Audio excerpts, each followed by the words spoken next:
ఇంతకుముందు camera shots తెలుసుకున్నాము, camera angles తెలుసుకున్నాము. ఇప్పుడు కెమెరాకు మూమెంట్స్ ఉన్నాయి.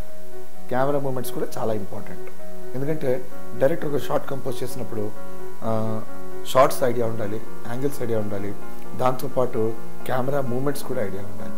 కెమెరా మూమెంట్స్ ఏంటంటే pan right, pan left, tilt up, tilt down, zoom in, zoom out. ఇది బేసిక్ అండి. మళ్ళీ track and trolley, dolly, jimmy jib, అకేలాలు, క్రేన్లు, స్టడీ క్యామ్లు, ఓకే ఇంకా కొత్తగా ఏం పేర్లు వచ్చినా యాడ్ చేసుకోండి. కానీ ఇది ఫౌండేషన్, ఇది గ్రామర్. ఈ బేసిక్ గ్రామర్ తెలియడం చాలా అవసరం. అందులో కెమెరా మూమెంట్స్ ఏం చెప్పాను? పాన్, టిల్ట్, జూమ్, ఇలా మూడు భాగాలుగా విభజించుకోండి. Very simple. పాన్ అంటే మీ కెమెరాని రైట్ లెఫ్ట్ తిప్పుకుంటూ పోండి ఒకసారి. Pan right, pan left, up down చేయండి ఒకసారి. Simple version. మనకు ముందు బేసిక్స్ అర్థమైతే దాన్ని వర్క్ చేసుకోవడం చాలా easy. Tilt up, tilt down, simple ఫై.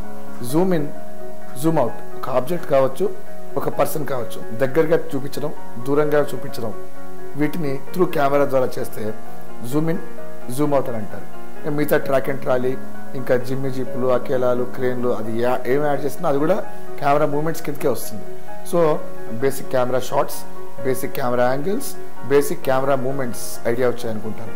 బేసిక్ షాట్స్ ఏంటి? Close shot, mid shot, long shot. Basic angles ఏంటి? Top angle, eye angle, low angle. Basic camera moments pan, tilt, zoom. ప్యాన్లో pan right, pan left, tilt up, tilt down, zoom in, zoom out.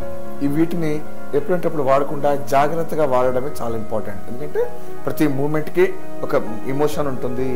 ప్రతి camera మూమెంట్కి ఒక emotion, ఒక దాని behind ఒక knowledge, ఒక grammar ఉంటుంది. Camera ఉంది కదా అని జూమ్ ఇన్, జూమ్ అవుట్ చేయడం, పాన్ రైట్, పాన్ లెఫ్ట్ చేయడం, టిల్ట్ అప్, టిల్ట్ డౌన్ చేయకూడదు.